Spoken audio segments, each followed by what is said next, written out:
Сәлем достар. Сүт қосылған шай неліктен зиян?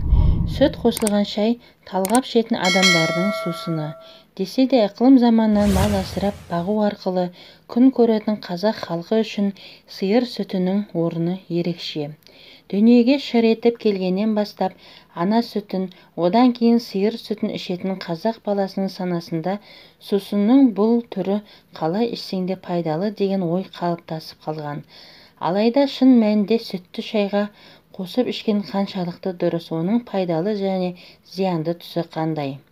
Британдық ғалымдардың зерттеуіне жүгінетін болсақ, шын мәнінде сүт шайдың пайдалылығын төмендетіп, оның құрамындағы маңызды антиоксиданттарды 15-25%-ға дейін азайтады екен.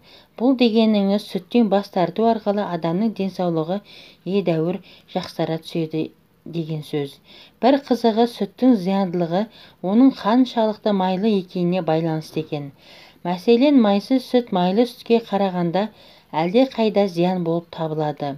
Бұл ретте дүкен сөрелерінде толып тұрған сүт қораптары едәуір зиян деген байлам жасауға толық негіз бар.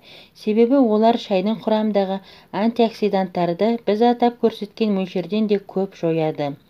Неміс дәрігерлері жүргізген келесі бір зерттеуге сәйкес, сүт қосылған шай жүректің жұмыс істеуіне кері әсерін тигізеді.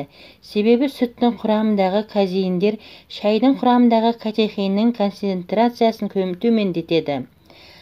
Бұл заттар арқылы қан тамырларының кеңею процесі жүзеге асады, ал ол гипертония дертіне немесе қан қысымының тұрақсыздығына әкеліп соқтырады. Десе де сүт қосылған шайдың құрамында адам денсаулығына қажетті мөлшерде кальций болады екен. Демек, түптеп келгенде бұл сусынның да пайдалы тұсы бар.